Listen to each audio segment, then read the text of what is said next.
नमस्कार, मैं हूं पवन कुमार। डायलॉगस में आपका स्वागत है। नालंदा संस्कृति है, नालंदा इतिहास है, नालंदा एक परंपरा है, नालंदा एक रास्ता है। वो रास्ता जिसने युगों युगों तक इस देशवासियों को रास्ता दिखाया। नालंदा पर एक किताब लिखी गई है अभी, इसका नाम है Nalanda how it change the world. लिखने वाले राइटर हैं अभय के। अभय पेशे से भारतीय विदेश सेवा के अधिकारी हैं, पोएट हैं, राइटर हैं, एम्बेसडर हैं और न जाने कितने ओहदे उनके पास हैं। अभय जी, आपका स्वागत है हमारे इस कार्यक्रम में। बहुत बहुत धन्यवाद पवन जी, मुझे बहुत खुशी है कि आपसे बातचीत करने का मौका मिला मुझे। नालंदा का चुनाव किया आपने। जी जी। नालंदा एक ऐसा विषय है जिस पर हज़ारों लोगों ने अध्ययन किया, हज़ारों लोगों ने किताबें लिखी हैं। जी जी जी। एकेडमिक्स की जो किताबें लिखी गई, जी जी। उसमें सामान्य जो पाठक हैं उसकी दिलचस्पी शायद उतनी नहीं हो पाती, क्योंकि वो समझ नहीं पाता है लिखने जी, का जी, जी। तरीके से, या जो फैक्ट्स का समावेश किया गया है। जी जी। आपने हल्की किताब लिखी है, समझने लायक, जो जी। लेमैन भी पढ़ के समझ सकता है। जी जी। ज़्यादा रिसर्च को इसमें नहीं घुसाने की कोशिश की है। जी, मतलब जी। वो घुसाया भी तो वो प्रोमिनेंस में नहीं है। जी जी। नालंदा का ही चुनाव चुनाव क्यों किया? क्योंकि मैं खुद नालंदा से हूँ और मैंने पहली बार इतिहास की किताब लिखी है। जी तो ये मेरा दायित्व तो बनता था कि चूँकि मैं नालंदा से हूँ तो नालंदा की जो कहानी है वो मैं बताऊँ सबको, क्योंकि नालंदा में ही लोग जो है नालंदा का जो गौरवान्वित इतिहास है उसको ही लोग भूल चुके हैं। और पूरे विश्व में जो है नालंदा का क्या इम्पैक्ट रहा है, किस तरह से नालंदा ने जो है दुनिया, जो आधुनिक दुनिया है, मॉडर्न वर्ल्ड है, उसको कैसे बनाया नालंदा ने। तो ये सब चीज़ें जो है मैं भी वहीं पला बढ़ा हूँ नालंदा में, लेकिन मुझे किसी ने नहीं बताया। वहाँ पे जब मैं जाता था नालंदा के खंडहर तो सिर्फ यही बताते थे लोग कि ये जो है बहुत बड़ी विश्वविद्यालय था। एक समय 10,000 स्टूडेंट्स पढ़ते थे यहाँ पे, 1,000 टीचर होते थे और बहुत बड़ी लाइब्रेरी थी। उसके अलावा जो है कोई और डिटेल्स वहाँ पे नहीं है। कितने छोटे थे आप जब पहली बार नालंदा गए थे? मुझे याद है कि लगभग मैं जब स्कूल में था 5वीं कक्षा में, 10 साल का होऊंगा, तो मुझे मेरे पेरेंट्स के साथ वहाँ जाने का मौका मिला था। जी। और फिर मैं उसके बाद जो है लगातार बार बार जाता था वहाँ पे। मतलब जब भी मुझे समय मिलता था मैं नालंदा के खंडहर देखने चला जाता। हाँ, तो आप कह रहे थे फिर नालंदा का चुनाव किया। तो नालंदा जो है इसलिए मैंने नालंदा का चुनाव किया क्योंकि नालंदा को जानते सभी हैं, लेकिन नालंदा ने क्या कंट्रीब्यूट किया, कौन टीचर्स थे जो वहाँ पढ़ाते थे, क्यों नालंदा इतना बड़ा लर्निंग सेंटर बन गया, क्या कहाँ से स्टूडेंट्स आते थे वहाँ पे, कौन कौन आते थे, कौन पढ़ते थे वहाँ पे, क्या पढ़ाया जाता था, कब शुरुआत हुई नालंदा की और कब अंत हुआ। तो ये सब चीज़ें जो है मेरे दिमाग में ये सारी उत्सुकता थी और उनके आंसर्स मैं खोजने की कोशिश करने लगा, बहुत सारे किताब पढ़ करके। तो एक जगह कहीं पे भी आंसर नहीं है। और तो मैंने सोचा कि शायद कोई पढ़ना चाहे नालंदा के बारे में तो उसको जो है 50 किताबें पढ़नी पड़ेगी जी, तब जाकर करके फुल इन्फॉर्मेशन मिलेगा। तो मैंने सोचा कि क्यों नहीं एक नालंदा पे ऐसी किताब लिखी जाए जो कि सरल भाषा में सबको नालंदा की कहानी सुना सके, बता सके। इसलिए जो है ये नालंदा मैंने लिखी और ये पब्लिश हुई है। अच्छा, किन परिस्थितियों में नालंदा विश्वविद्यालय का जो निर्माण हुआ जी, किन परिस्थितियों में हुआ होगा? तो नालंदा, कई लोग ये कहते हैं कि नालंदा जो विश्वविद्यालय बना वो 5वीं शताब्दी में बना, जब गुप्ता एम्परर्स ने वहाँ पे जो है सक्रादित्य जो है कुमार गुप्ता वन हैं जिन्होंने पहली कंक्रीट मोनेस्ट्री बनवाई। लेकिन नालंदा का इतिहास उससे बहुत ज़्यादा पुराना है। बुद्ध के समय में ही, मतलब जो है 6th सेंचुरी BC, मतलब कि कम से कम 1000 साल उससे पहले जो है नालंदा जो है अपने आप में एक बहुत ही महत्वपूर्ण जगह हुआ करती थी, क्योंकि ये एक ऐसी जगह थी जहाँ पे बुद्ध जो है, महावीर, बुद्ध, जितने भी बड़े बड़े फिलोसफर्स थे, बड़े बड़े जो गुरु थे, वो सभी जाते थे वहाँ पे। वो इस कारण था क्योंकि मगध में जो है नाग परंपरा थी, सरपेंट को वर्शिप करने की परंपरा थी और कल्ट था। तो नालंदा को माना जाता है कि ऐसा जगह था जो नाग के द्वारा ब्लेस्ड था, नागानंद उसको कहते हैं। तो और नालंदा जो आप देख रहे हैं कवर पे सरपेंट भी है, वो यही दर्शाता है, सरपेंट जो है एक सिंबल है इमॉर्टैलिटी का, रिन्यूअल का। तो नालंदा जो है एक सांप है वहाँ पे, लेजेंड के अनुसार एक नाग है जो कि एक तालाब में रहता है, और तालाब जो है वो आम के जो पेड़ हैं उनसे घिरा हुआ है, तो आम्र वन है वहाँ पे, और वहाँ बुद्ध जाते हैं और अपना समय बिताते हैं, कुछ समय बिताते हैं। महावीर भी वहीं पे नालंदा के पास वो उनका निर्वाणा होता है। तो नालंदा की कहानी जो शुरू होती है वो 6th सेंचुरी BC में ही होती है। लेकिन और वहाँ पे आप देखें कि उस समय नालंदा के पास जो है राजगृह है, जो कि मगध की पहली राजधानी है। तो वो राजधानी ही नहीं है, वो पॉलिटिकल और इकोनॉमिक सेंटर है। वो उस समय का न्यूयॉर्क है पूरे दुनिया का। वो दुनिया से सारे लोग वहीं आ रहे हैं। आप देखिए मेजर सारे जितने भी बड़े बड़े फिलोसफर्स हुए, बुद्ध से लेकर महावीर से लेकर संजय बेलाठीपुत्ता या और कई, तो वो सभी राजगीर में है प्रेजेंट उस समय। राजगीर जो है एक मेजर ट्रेडिंग सेंटर है और नालंदा उसका सबर्व है जी। तो अब 300 साल फास्ट फॉरवर्ड करते हैं, 300, और उसी समय जो है बुद्ध के समय में ही नालंदा में 2 जो है मुख्य व्यक्तियों जिनका जन्म होता है वो है सरीपुत्र और मोगलियायन। हाँ, इसका बार बार उल्लेख किया आपने किताब में। हाँ, तो सरीपुत्र जो है वो बुद्ध के जो हैं बुद्ध को बहुत बड़ी मदद करते हैं। और वो ये है कि जब बुद्ध का इनलाइटनमेंट होता है वो बोध गया में, उनका शिष्य बोल सकते हैं सरीपुत्र को जी। तो नहीं, सरीपुत्र जो है किसी दूसरे फिलोसफर के शिष्य हैं, संजय बेलाठीपुत्ता के वो शिष्य हैं। लेकिन जब बुद्ध आते हैं, अपनी बुद्ध के प्रवचन जब वो सुनते हैं, तो वो संजय बेलाठीपुत्ता के 500 जो अनुयायी हैं उनके साथ आकर बुद्ध के पास आ जाते हैं और बुद्ध ने उनको अपना चीफ डिसाइपल बनाते हैं। तो डिफेक्शन हो गया था। तो आप जो कहिए उसको, लेकिन जो है मैं बुद्ध को एक स्ट्रेटेजिस्ट भी मानता हूँ।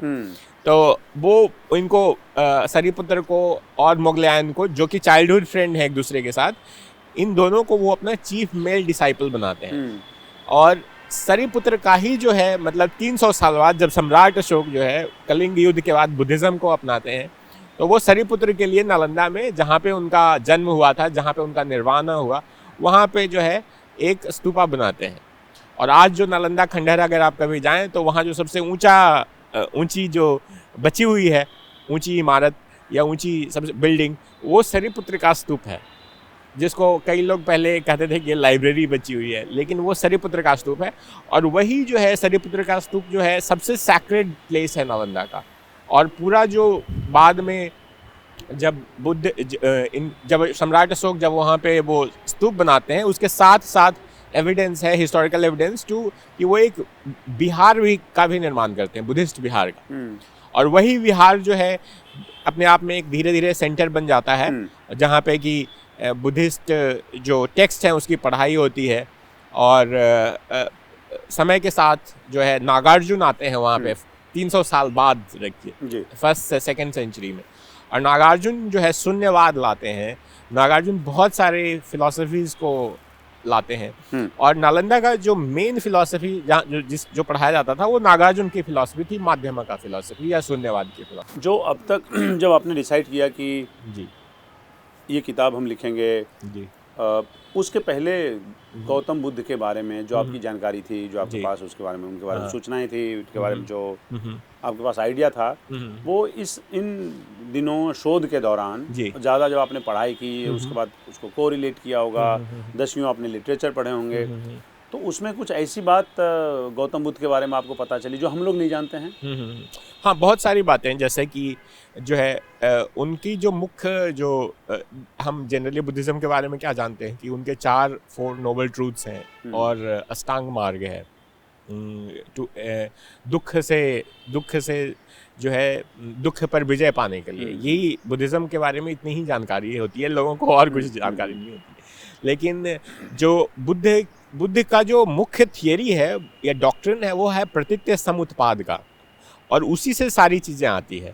और प्रतीति समुत्पाद जो है वो बहुत ही मतलब कि एक ऐसा डॉक्ट्रिन है, वो ये कहता है कि हर चीज़ें जो है ना, कोई भी चीज़ इस दुनिया में जो है उसका एक कारण होता है अपने आप, मतलब कि one thing leads to another, है ना, ये उनका कहना है कि अगर आपका दुख है आपको, तो दुख का कारण है, और वो कारण क्या है, इच्छाएं हैं। और अगर इच्छाएं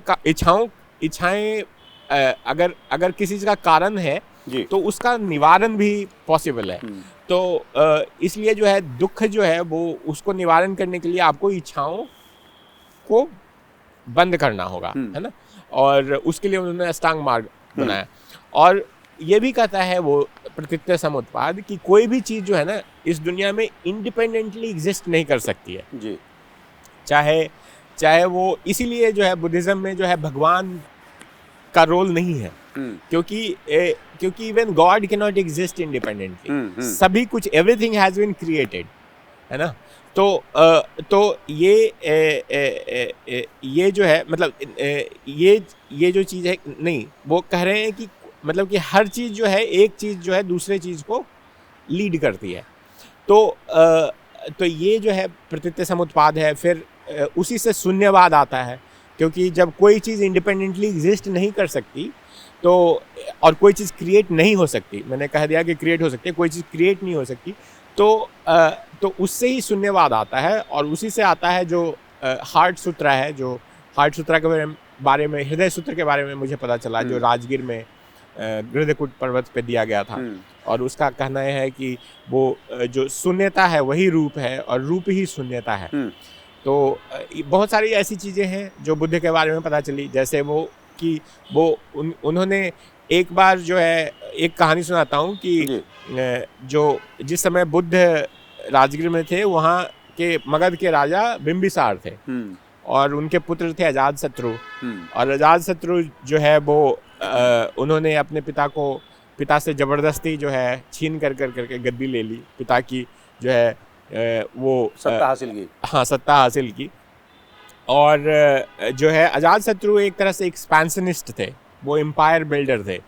तो उन्होंने जो है अपने मंत्री जो है, जिनका नाम था वसाकरा, वस्सा का मतलब होता है रेन, है ना, तो वसाकरा मीन रेन मेकर। तो उनको बुद्ध के पास भेजा कि जो ब्रजी फेडरेशन है, संघ है, तो ब्रजी फेडरेशन पे उन्होंने भेजा बुद्ध को बताने के लिए कि अजातशत्रु ब्रजी फेडरेशन पे जो है आक्रमण करना चाहते हैं, जो कि गंगा के उस पार है। और बुद्ध से सलाह लेने के लिए अपने मंत्री को भेजते हैं कि क्या करना चाहिए।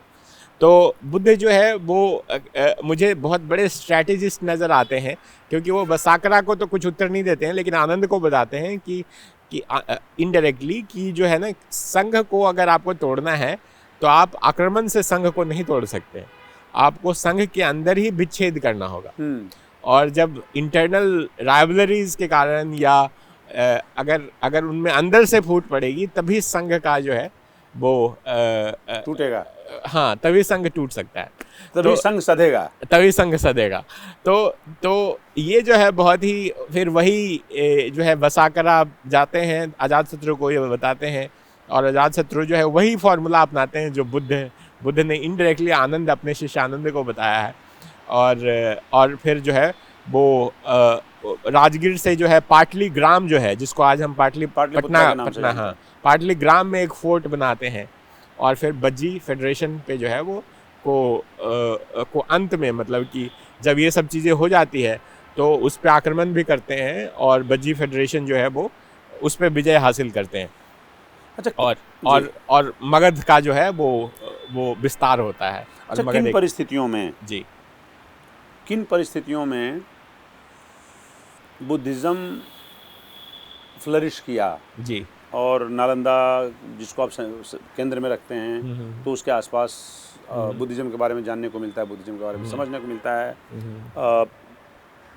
नालंदा में एक आत्मा के तौर पे बुद्धिज़्म मौजूद है चारों तरफ। जी जी। किन परिस्थितियों में बुद्धिज़्म ने उन दिनों फ्लरिश किया? हाँ, तो उस समय देखिए, उस समय जो दौर था वो जो है स्टेट्स का फॉर्मेशन का दौर था, जनपदास, महाजनपदास बन रहे थे, और सोसाइटी जो थी उनको नए नए जो है नई नई फिलॉसफीज का दौर था उस समय।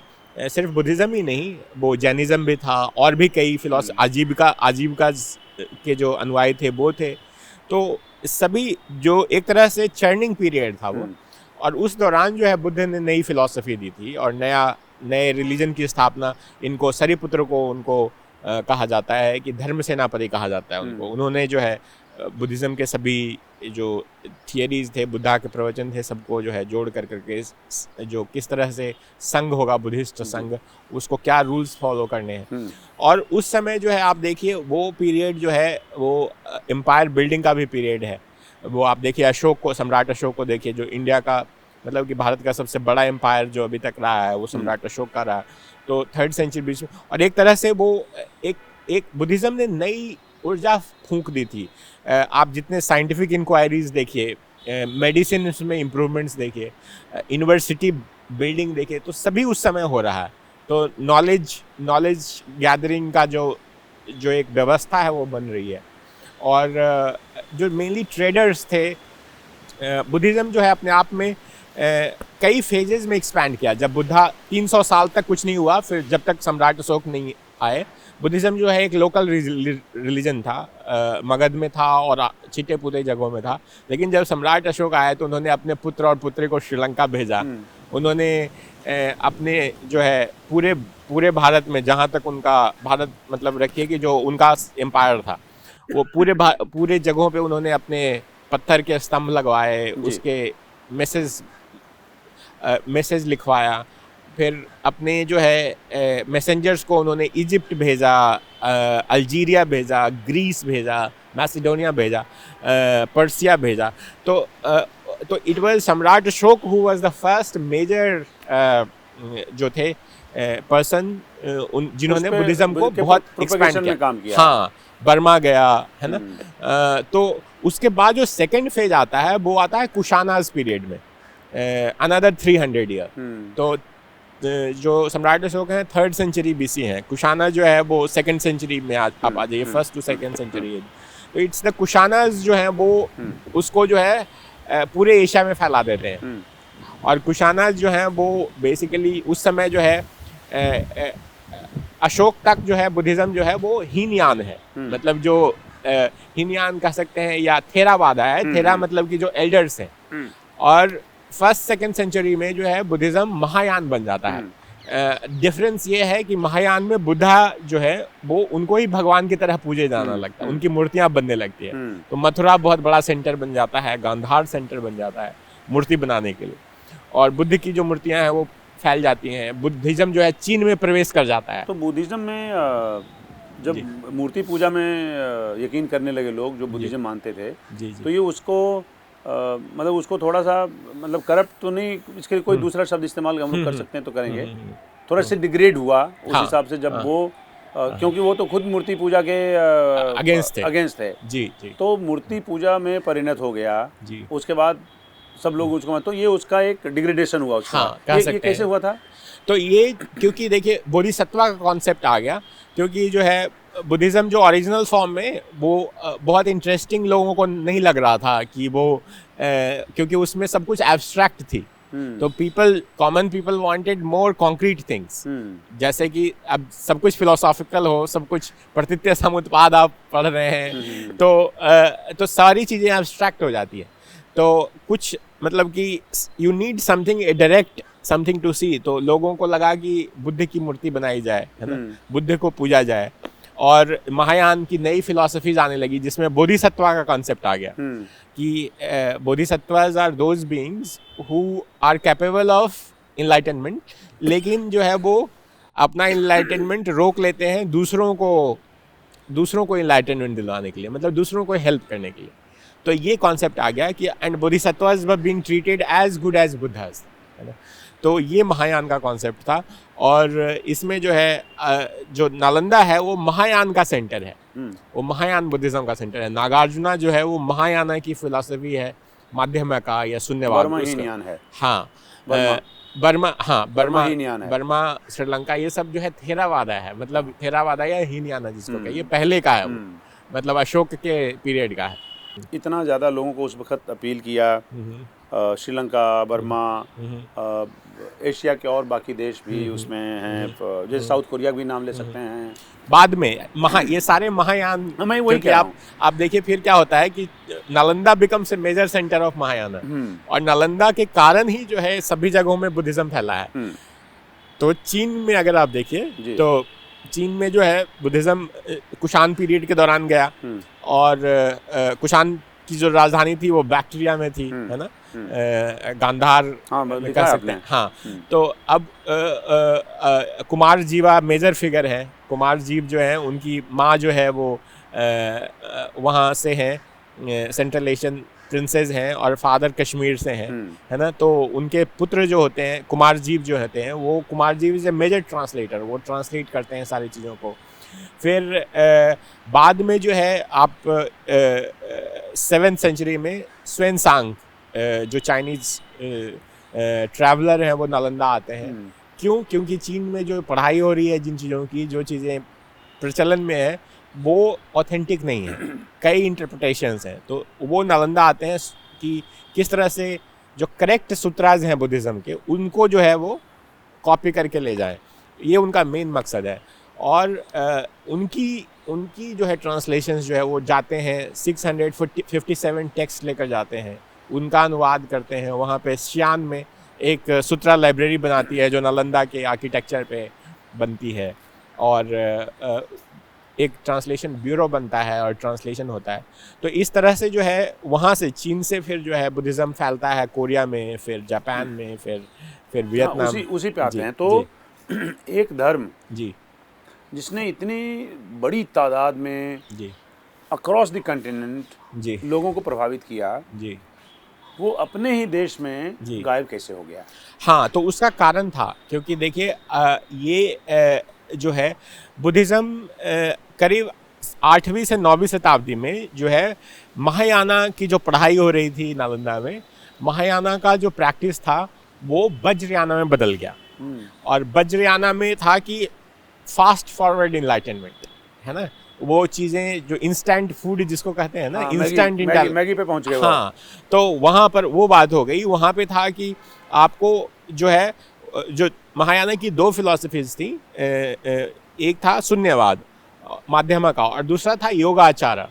तो ये 2 फिलॉसफीज की पढ़ाई मेनली होती थी नालंदा में, मतलब कि महायाना बुद्धिज़्म की। बाकी और चीज़ें भी होती थी उसमें, वहाँ पे वेद भी पढ़ाए जाते थे, ग्रामर भी पढ़ाया जाता था, चिकित्सा विद्या भी थी, और सभी तरह के चीज़ें थी। लेकिन 8वीं से 9वीं शताब्दी तक जो है महायाना जो है वो रिचुअलिस्टिक हो गया।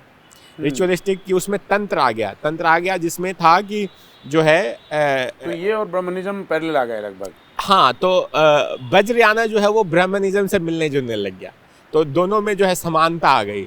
और जो लास्ट जो लिंक है ब्राह्मणिज्म और वज्रयाना में या तंत्रयाना में, वो है हमारे बाबा गोरखनाथ, एंड जो कि वज्रयानिस्ट भी हैं, और हिंदू उनको हिंदू मानते हैं, वज्रयाना वाले बुद्धिस्ट उनको बुद्धिस्ट मानते हैं। और उसी तरह बाबा मत्स्येंद्र नाथ भी हैं, जिनकी पूजा नेपाल में भी होती है। तो ये जो चीज़ है वो जो है बहुत ही गौर की बात है कि दोनों में समानता आ गई। और जनता भी, क्योंकि चूँकि वज्रयाना जो था वो मोनेस्ट्री में जो है वो सीमित, कुछ लोगों तक सीमित होते चली गई, और जो डेमोक्रेटिक प्रोसेस था, मतलब जनता जो थी, उनको जो है वो भक्ति सेंट्स ने, मतलब कि भक्ति आ गया वहाँ पे, हिंदुइज्म जो है ज़्यादा पॉपुलर हो गया लोगों के पास, बुद्धिज़्म धीरे धीरे जो है हट गया लोगों के कॉन्शसनेस से, क्योंकि वो मेनली मॉनेस्ट्रीज में होने लगा उसका प्रैक्टिस। और इससे जो है जनता जो है वो हिंदुइज्म की तरफ बढ़ गई। और अब जब जनता बढ़ गई तो धीरे धीरे जो है वो शासक भी उसको देखते हुए उन्होंने जो पैटर्नेज बुद्धिज़्म को मिलता था, क्योंकि बुद्धिज़्म तो सिर्फ, अच्छा, हम इसे ब्राह्मणिज्म को हिंदुइज्म से कैसे अलग करते हैं उस वाले पर्टिकुलर काल में? देखिए ब्राह्मणिज्म जो है ना और हिंदुइज्म जो है वो इसको पुरानी ब्राह्मणिज्म कहा जाता है ना, क्योंकि हिंदुइज्म तो कोई ऐसा ये जो है नहीं, हिंदुइज्म तो फॉरेन वर्ड है ना, हिंदू इज मतलब जो उन्होंने देखा सिंधु नदी के किनारे, ब्राह्मणिज्म बेसिकली। हाँ, तो बेसिकली ब्राह्मणिज्म। तो ब्राह्मणिज्म जी। ब्राह्मणिज्म ने जी कितना डैमेज किया बुद्धिज्म को। हाँ, तो देखिए ब्राह्मणिज्म और बुद्धिज्म के बीच में हमेशा से ही जो है कॉन्टेस्ट रहा है, क्योंकि बुद्धा ने या महावीरा ने जो श्रमणिक रिलीजन्स जिनको कहते हैं या श्रमणिक ट्रेडिशंस कहते हैं, वो तो ब्राह्मणिज्म के अगेंस्ट ही प्रोटेस्ट था ना।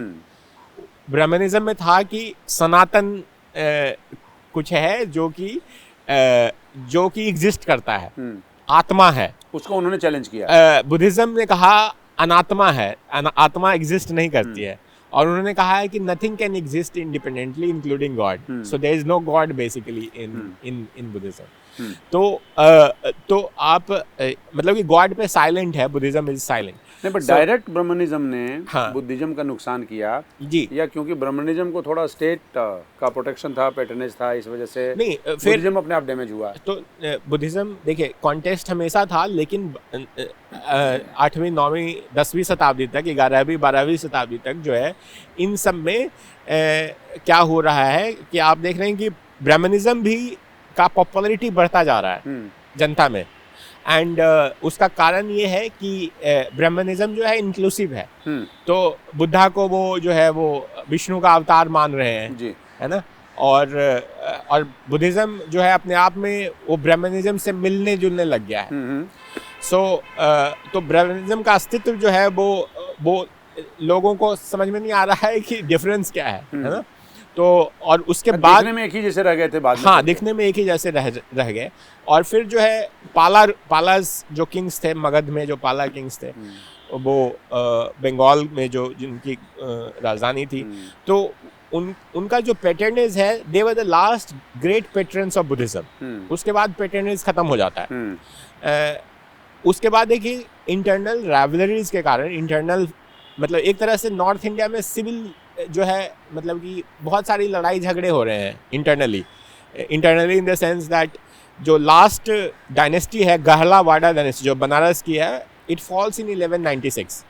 उसके बाद जो है कोई भी नहीं है वहाँ पे जो स्ट्रॉन्ग रूलर हो, तो आपके पास पैसे नहीं है, और Buddhism can only survive with patronage. तो जब आप लॉ एंड ऑर्डर सिचुएशन है, पॉलिटिकल वैक्यूम है, इकोनॉमिकली वीक हो गए हैं because they are in fighting, तो उस समय क्या होता है कि then you have the Delhi Sultanate extending its reach to Magadha, और लोग जो है मर्सनरीज जो है, रेडर्स जो हैं, उनका टाइम आ जाता है, क्योंकि आप वहाँ पहुँच गए हैं। जी जी। दिल्ली सल्तनत तक तो बड़ा नेचुरल सा सवाल मन में आता है कि जो मुस्लिम रूलर्स थे, अटैकर्स थे, जी जी, या उनके जो मैसेंजर्स थे, मर्सनरीज थे, उन्होंने बुद्धिज्म को ख़त्म करने के लिए, उसको नुकसान करने के लिए, उसका महत्व कम करने में, उसको बिल्कुल कॉर्नर करने में मुस्लिम का कितना योगदान रहा है।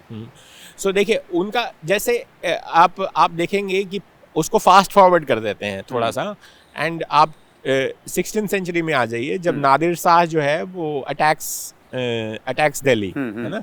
तो नादिर शाह और दिल्ली में जो मनसा क्या है, mansa is just to raid, right. वो ये नहीं देख रहे हैं कि दिल्ली की सल्तनत पे हिंदू बैठा हुआ है, मुसलमान बैठा हुआ है, मतलब मुगल्स आर मुस्लिम्स और Hindus, it's not in the same way. जो टर्क्स हैं who are invading Magadha that time, their intention is not religious, उनका इंटेंशन है to raid and to become quickly rich, है ना। तो उनका मेन मकसद है टू लूट, है ना। तो आप देखिए Bakhtiyar Khalji when he comes to Odantapuri, he is basically sees it as a rich Bihar Sharif जो है वहाँ की ये काफ़ी फोर्ट की तरह लग रहा है, ये बहुत ही रिच जगह है। एंड उनका जो इंटेंशन था, his intention was to loot the rich monasteries of Magadha as well as monasteries of Tibet. Nalanda को खत्म करने की उसकी मंशा नहीं थी, नहीं, उनकी मंशा तो थी कि लूटना है जितना, क्योंकि monasteries were the richest establishments of that time. तो और इतना वेल्थ था मोनेस्ट्रीज में, so main focus was to loot the monasteries, कि वहाँ जितना भी वेल्थ है उसको सबको निकालो एंड बिकम रिच, क्योंकि यू लुक एट हिम, वो फिर he wanted to cross to Tibet also to reach the monasteries of Tibet, but उनकी जो सेना थी, आधी सेना बह गई जो है पानी में, नदी को क्रॉस करते हुए, लिखा है आपने। हाँ, और उसके बाद उनके लेफ्टिनेंट ने ही उनको मार दिया, जो कि नॉर्मली होता है लुटेरों के साथ कि you know, so he was killed not by somebody, you know, by his own man, by his own man. So you can see from this what was his intention, what was he doing. नहीं, लूटना तो ठीक है, चलिए मैं ये कहता हूँ कि नालंदा को जिस अधोगति में पहुँचाया उसमें भी उनका योगदान रहा होगा। ओवरऑल नालंदा के साथ साथ बुद्धिज्म को डैमेज करने में, बुद्धिज्म को तो नष्ट करने में, तो बुद्धिज्म में मुस्लिम अटैकर्स की कितनी भूमिका रही है? 100%, क्योंकि उनको आप अटैकर्स ही कहिए, यू नो, बिकॉज उनका religion does not matter. Why? Because जो है लुटेरे, मतलब कि वो किसी भी रिलीजन के हो सकते थे, बट उनका जो मेन मकसद था दैट वाज टू लूट, है ना, एंड लूट एंड यू नो बेसिकली जो है जितना quickly they can, they are mercenaries, they are raiders, हाँ, so जितना जल्दी amass wealth, you know, and which was there at the monastery. Now it comes to Buddhism और Brahmanism में क्या फर्क है ना, कि to become a monk, a Buddhist monk, you have to spend at least 15-20 years studying. आपको you need to be ordained as a monk.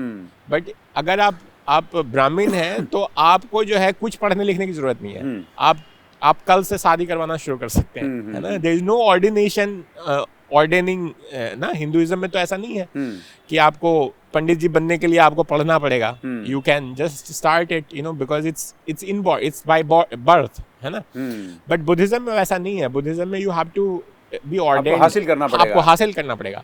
और जब सारे मंक जो है नालंदा के मारे गए सारे, तो बिहार शरीफ के जो मतलब उदंतपुरी के मंक्स सब they either fled or were killed, तो कोई बचा नहीं, there was nobody to ordain new monks in mass numbers.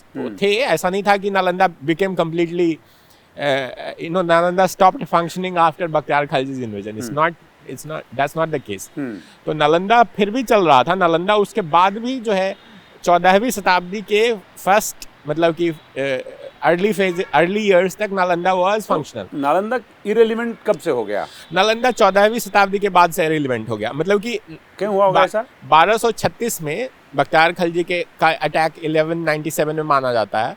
तो वो 40 साल के बाद वहाँ पे एक तिब्बतन मंक आते हैं धर्मस्वामी, और धर्मस्वामी कह रहे हैं कि नालंदा में जो 14 मोनेस्ट्रीज है उसमें सिर्फ 2 ही फंक्शनल है और मेजर, और वहाँ पे जो उदंतपुरी है जो बिहार शरीफ है विच इज जस्ट 10 किलोमीटर। मतलब हम ये मान के चलें कि महाविहार में मोनेस्ट्री एक सेंटर हुआ, एक विहार हुआ। जैसे यूनिवर्सिटी में एक कॉलेज एक है, दूसरा कॉलेज वो है, तीसरा कॉलेज कोई और है, उस तरह का। हाँ, उस तरह का जी। तो 14 मेजर कॉलेजेस में से जो सिर्फ 2 ही फंक्शनल है उस समय, और उदंतपुरी से जो Udantapuri now has become a military headquarters of the Turks, और वहां से वो बराबर आते हैं, उनका जब मन होता है वो आके दे रेड नालंदा, है ना जी। ये आई विटनेस अकाउंट है।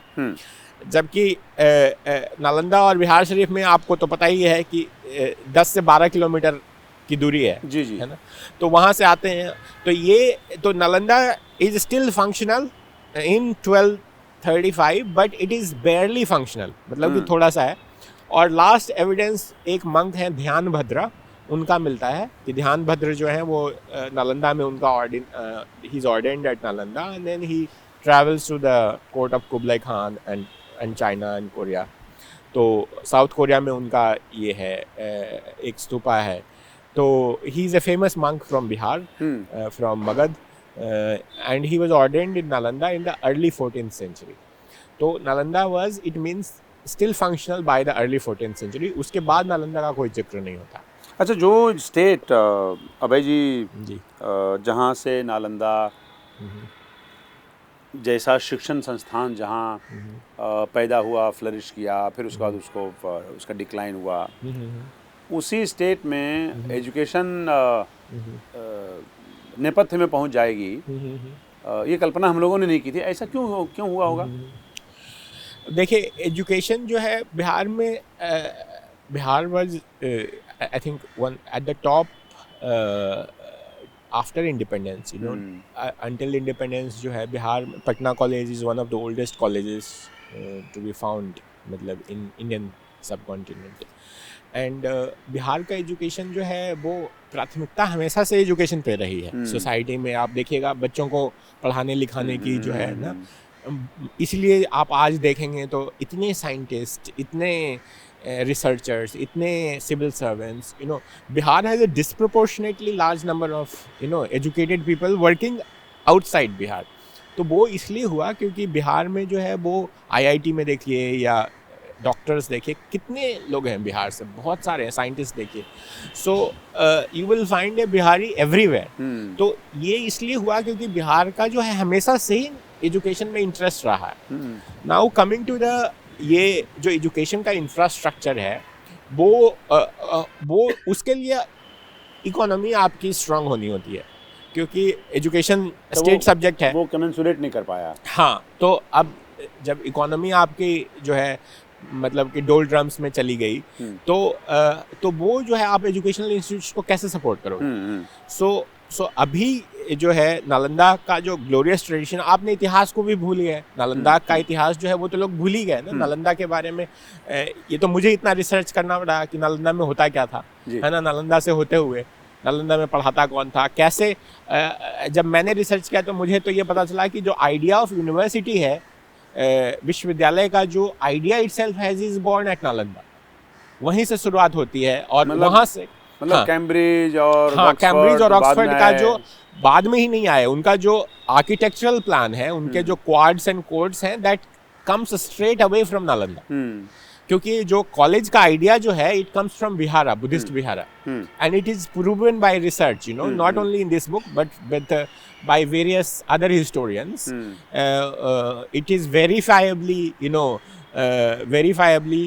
proved that the college, जो modern college है, is born in the Buddhist Vihara. And university का जो idea है, जहाँ की universal सब्जेक्ट्स पढ़ाए जाते हों, इंटरनेशनल स्टूडेंट्स हों, इंटरनेशनल टीचर्स हों, जहाँ पे सर्च ऑफ नॉलेज हो, जहाँ पे इंटरडिसिप्लिनरी अप्रोच हो, जहाँ पे कि जॉब के लिए नहीं बट ज्ञान के लिए पढ़ाई होती हो, तो that happens at Nalanda. The idea of university itself is born at Nalanda from its journey from vihara to mahavihara. जी, अच्छा, जो रिवाइव्ड यूनिवर्सिटी है जी अभय जी, क्या हम लोग कल्पना कर सकते हैं, सोच सकते हैं कि नालंदा के उस लेवल पे ये पहुंच जाएगा जहाँ पे हमें लगेगा कि नहीं, जो नालंदा जिस कैटेगरी का था, जिस तरह से ख्याति मिली, जिस तरह से दुनिया भर के लोग वहाँ पढ़ने आते थे, उस लेवल पे इसको पहुँचाया जा सकता है या पहुँचेगा? पहुँचाया जा सकता है, क्योंकि देखिए नालंदा को ख्याति प्राप्त करने में कितने साल लगे। नालंदा की शुरुआत तो मतलब जो कहिए विश्वविद्यालय के रूप में Nalanda became a university in 5th century AD। और उसके पहले जो है बहुत मतलब 500 साल कहिए तक, इट वाज 800 साल तक it was a vihara, you know. But तो नालंदा को कितना समय लगा, it took almost a millennia, you know, to reach that level. और जो वैल्यूज थे नालंदा के, जो प्रैक्टिसेस थे वहाँ पे, डेमोक्रेटिक प्रिंसिपल्स था, यूनिवर्सल रिस्पेक्ट था, you know. Nalanda believed in debate and discussion. Nalanda में कोई भी डिस्प्यूट जो नहीं था which was not solved without, you know, with conflict, with violence, you know. तो नालंदा में सभी चीज़ों का जो होता था कि आपको अगर किसी से असहमति है तो आप तर्क कर लीजिए। और जो तर्क में जो है वो इस बात पे होती थी कि किसके आर्ग्यूमेंट किसका ज़्यादा इफेक्टिव है। तो अगर हम इन प्रिंसिपल्स को, नालंदा के जो प्रिंसिपल्स थे, उसको अगर हम फिर से फॉलो करेंगे तो क्यों नहीं हम, ये तो साइंटिफिकली प्रूवन है कि अगर आप चीज़ों को डेमोक्रेटिकली रिजॉल्व करते हैं, आप डिबेट एंड डिस्कशन से रिजॉल्व करते हैं, आप जो है साइंटिफिक इंक्वायरी रखेंगे, इंडिपेंडेंस रखेंगे, यूनिवर्सल जो है अप्रोच रखेंगे कि चाहे जो भी हो वी विल वेलकम देम। चाहे कोई भी, नालंदा में जो है ना 18 बुद्धिज्म में 18 सेक्ट्स है, सारे 18 सेक्ट्स की जो है के जो सूत्रास थे, सबको पढ़ाया जाता था. So so it was you know it was so अगर हम अभी इन प्रिंसिपल्स को लेकर चलते हैं तो क्यों नहीं, व्हाई नॉट. आप ऐसी जगह से आते हैं जहाँ पे हम लोग एक बार डायलेक्ट पे बात करते हैं. जी. आपकी कई किताबें हैं जिसमें आपने डायलेक्ट पे काम किया, आपने ट्रांसलेशन पे काम किया, आपने बिहार में अलग अलग डायलेक्ट की जो लिटरेचर है उस पे काम किया, उसका ट्रांसलेशन किया, उसके आप एडिटर हैं. मेरे सामने किताब पढ़ी हुई है, the book of Bihari literature edited by you. ये मैं ये मानता हूँ कि ये कल्पनाशीलता अपने आप में बहुत बड़ी बात है. और आपने देखिए क्या बहुत बड़ा लोहे का टुकड़ा अगर आप निकाल लेंगे भूसे के ढेर में से तो आसान सी बात है. लेकिन आप भूसे के ढेर में से सुई निकालने के बराबर है ये काम करना. बहुत विगर चाहिए इसके लिए, बहुत विजन चाहिए, समय चाहिए, जिद चाहिए, एक तरह से कहिए हंगर चाहिए. मतलब आप विदेश सेवा में काम करते हुए वो अपने आप में बड़ा मुश्किल काम है. 24 घंटे व्यस्त रहना होता है. फॉरेन पोस्टिंग होती है तो जब यहाँ काम हो रहा होता है तब आप वहाँ भी काम हो रहा होता है, जब आप वहाँ सो रहे हो तब यहाँ काम हो रहा होता है. तो 24 घंटे काम करने के बराबर है वो. आप विदेश में भी आप की पोस्टिंग कई जगह आप रहे. मतलब ये मगही में काम करेंगे, मगही के लिए कुछ किया जाए, ये सोचना अपने आप में बड़ी बात है. मुझे अच्छा इसलिए लग रहा है और मैं को रिलेट आपसे करता हूँ क्योंकि मैं भी मगही बोलता हूँ, आप भी बोलते हैं. किसी ने इसके बारे में सोचा, ये बड़ी बात है. ये आइडिया कैसे आया? ये मतलब स्टूडेंट लाइफ से आप काम करना चाहते थे या बाद में आपको लगा कि नहीं हम एक जगह पे पहुँच गए जहाँ पे हमें लगता है कि डायलेक्ट को बचाए जाने की ज़रूरत है? तो पहले तो ये मैं क्लियर कर दूं कि जो जैसे मगही है या भोजपुरी है या मैथिली है ना, ये डायलेक्ट्स नहीं है, ये लैंग्वेजेस हैं. क्योंकि जो आप देखेंगे कि मगधी जो किस तरह से लैंग्वेजेस की उत्पत्ति हुई है भारत में, तो संस्कृत आया, फिर संस्कृत से प्राकृत बनता है. तो मगधी जो प्राकृत है वो 6 भाषाओं की जननी है. जो उसमें जो है ये भोजपुरी, मैथिली, मगही तो है ही है. इसके अलावा बंगाली, असमीज और उड़िया भी है जो कि मगधी प्राकृत से आती है. ये प्रूवन है, ये मेरा कहना नहीं है, ये आप साइंटिफिक स्टडी है कैसे लैंग्वेजेस जो है बनी है भारत में. तो इसलिए इनको जो है डायलेक्ट्स कहना उचित नहीं होगा, क्योंकि अपने आप में मगही, भोजपुरी जो है और मैथिली जो है अपने आप में ये जो है बहुत सारे स्पीकर्स हैं इनका अपना ग्रामर है, इनका अपना मगही का तो अपना स्क्रिप्ट था, कैथी स्क्रिप्ट था जो अभी भी यूज होता है लेकिन कम यूज हो रहा है. मैंने देखा है कुछ ऐसे लोग देखे हैं जो लिखते थे पहले. हाँ, और मैंने देखा है सारे कोर्ट कचहरी का काम कैथी में होता है. तो अभी भी आप चले जाइए बिहार शरीफ के कोर्ट में, सारे वहाँ पे कैथी में लिखते हैं. तो जितना बसीका बनता है सब कैथी में बनता है. तो मगही का अपना जो है इतिहास रहा है, अपने आप में जो है भाषा बहुत समृद्ध रही है. तो इसलिए इनको जो है उपभाषा या डायलेक्ट कहना उचित नहीं है. अब हिंदी ने कितना डैमेज किया है हिंदी देखिए, अब जो भोजपुरी को, अवधी को, हाँ, मैथिली को, मगही को. बहुत सारे, जैसे मेरे घर में ही जो है पिताजी हिंदी बोलते हैं और माताजी जो है मगही बोलती हैं, और हम लोग जो है माताजी से मगही सीखे हैं. तो वो है कि ज़्यादातर लोग जो है हिंदी बोलना शुरू कर दिए हैं. लेकिन अभी भी मगही, ऐसा नहीं है कि मगही लुप्त हो गई हो, मगही अभी भी बोली जा रही है, क्योंकि मगही में इतने सुंदर सुंदर गीत हैं, इतने गांव के लोग जो हैं उन्होंने मगही को बचा के रखा है. तो मगही जो है अभी भी चल रही है, उसमें मगही में लिखा जा रहा है. अब है कि उसको थोड़ा उस पर ध्यान देने की, क्योंकि लोग जब कई लोग ये समझ रहे हैं कि मगही डायलेक्ट है, लेकिन है नहीं ऐसा. तो ये जो रियलिटी समझ में लोगों को जब मगही हम लोग बोलते हैं, मुझे अभी याद है, जैसे 15 साल तक तो मैं हिंदी बोलता नहीं था, मगही बोलते थे, पढ़ाई करते थे हिंदी में, पर बोलते मगही थे. और मगही जब बोलते हैं तो हमें हिंदी के शब्दों को तब उधार लेने की जरूरत नहीं पड़ती थी मगही बोलने के लिए, एकदम हर चीज के लिए. और मतलब उसके एक शब्द के कई पर्यायवाची शब्द मौजूद हैं वहाँ भी. हाँ, एकदम. और अलग परिस्थितियों में उसका इस्तेमाल कैसे किया जा सकता है. तो हिंदी तो हमें बाद में सीखने का मौका मिला. एकदम हिंदी तो किताबों से आई है, वो टीवी से आई है, रेडियो से आई है, हमने एक्वायर किया है. हाँ, लेकिन मगही तो नेचुरल है, वो तो ऑर्गेनिक है, वो उस समाज में जो है मगही ही बोली जाती है. अभी भी आप दादी से बात करेंगे या मम्मी से बात करेंगे, वो मगही ही बोलती है. एक आखिरी सवाल आपसे करना चाहूँगा कि मडागास्कर में आप रहे. जी. बड़ी इंटरेस्टिंग जगह है, हम हिंदुस्तानी लोग उसके बारे में कम जानते हैं. जी. हम ज़्यादातर जो मीडिया मैनेज जो इमेज है जी, जी। उसके आधार पर चलते हैं, मानव समाज ऐसे जी। काम करता है। जी, जी। मडागास्कर के बारे में, मडागास्कर में लाइफ कैसी थी आपकी, और आम तौर पे लाइफ कैसी है वहाँ पे हाँ, लोगों की? माडागास्कर देखिए भारतीय जो हिंद महासागर है उसका सबसे बड़ा आइलैंड है वो। और माडागास्कर जो है वो ऐसा द्वीप है जहाँ पे कि पेड़ पौधे जो है वो बिल्कुल ही अलग तरीके हैं, क्योंकि वो बहुत समय तक जो है वो अफ्रीका से और जो भारतीय जो हमारा टेक्टोनिक प्लेट है उससे अलग रहा है। पहले जब अफ्रीका से, जब गोंडवाना लैंड से टूटा था तो माडागास्कर और भारत का जो प्लेट था वो साथ साथ था, और बहुत मतलब मेनी मिलियन ईयर्स तक जो है वो साथ साथ रहा। और जो माडागास्कर का जो की जो लंबाई है वो बिल्कुल 1500 किलोमीटर है नॉर्थ से साउथ, जो कि भारत का जो वेस्टर्न घाट की लंबाई है उसके इक्वल है, बराबर है। हाँ, क्योंकि वेस्टर्न घाट से ही जो है जुड़ा हुआ था माडागास्कर। और पाल घाट गैप है जहाँ से कि ब्रेक हुआ है, वो भी अभी भी जियोलॉजिकली एविडेंट है। और बहुत सारे स्पीसीज हैं जो कि मिलते जुलते हैं वेस्टर्न घाट्स में और माडागास्कर के ईस्ट कोस्ट पर। तो माडागास्कर जो है वहाँ पे जो लोग आए हैं वो जो फर्स्ट माइग्रेशन है वो अफ्रीका से नहीं है, वो इंडोनेशिया से है। और वहाँ जो भाषा बोली जाती है वो उससे, वहाँ की जो मालागासी भाषा है वो इंडोनेशियन से क्लोज है, और उसमें कई संस्कृत के शब्द पाए जाते हैं क्योंकि भारत और इंडोनेशिया के कनेक्शन के कारण। तो एक स्टडी भी की गई है जिसकी कितने शब्द मौजूद हैं संस्कृत के मालागासी भाषा में। तो वहाँ पे भी उनका जो लिटरेचर है उसमें भी रामायण जैसी चीज़ें मिलती हैं, तो स्टोरीज मिलती हैं।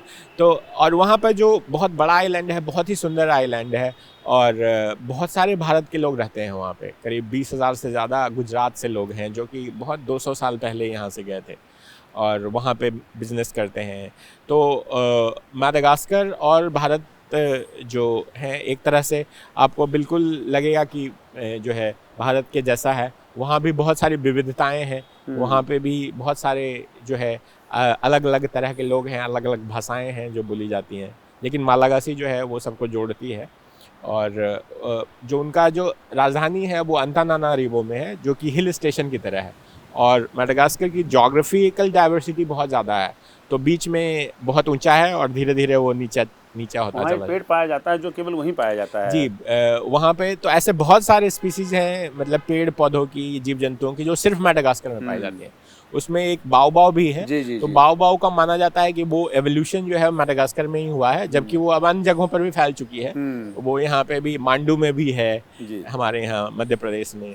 वो उसको जो है लोग इमली वो कहते हैं, बिलायती इमली कहते हैं, या उसकी अफ़गानी इमली कहते हैं।